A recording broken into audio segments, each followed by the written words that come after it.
Greetings, everyone. Today, I want to ask you about your relationship with God.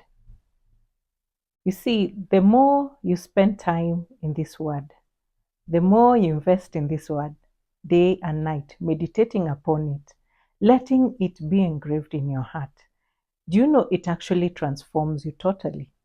That it reaches a point, how you do things or how you speak changes.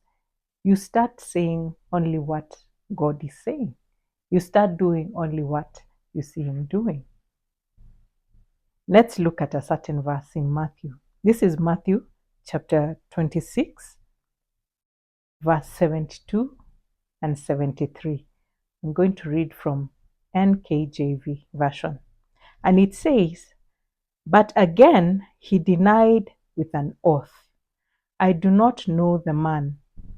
And a little later, those who stood by came up and said to Peter, 'Surely you are, surely you also are one of them, for your speech betrays you.'" So, have you reached a point where you've been having this relationship with God? It's not just claiming, I read the Bible and everything. Have you reached a point that even when you speak, your speech will betray who you spend time with? Just in the same way, you'd have different kind of friends, and the more you hang out with people, you'll speak in a certain way and they'll say, you sound like so and so. So, will you sound like Jesus with that kind of relationship that you have? Will He influence you, or rather, will you allow Him to influence your life, influence your speech? So, Peter could be identified by his speech that he is one of them, that he is one with Jesus. But are you also strong enough to reach that point that you're bold enough to say yes? Or would you deny Him? Have you built yourself up? Or have you allowed this Word to build you up to be bold and courageous?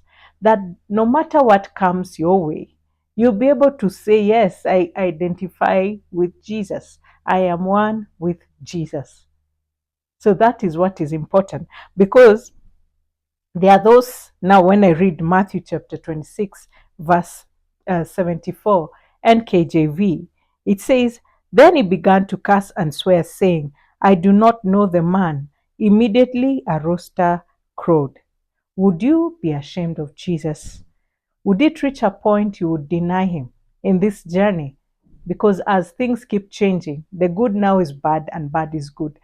The world is becoming more wicked and it cannot stand good, sound teachings. So, would you also deny? Would you even change everything about you and speak and seem like people of the world just to fit in, or because you're afraid, because of fear that you would deny Him?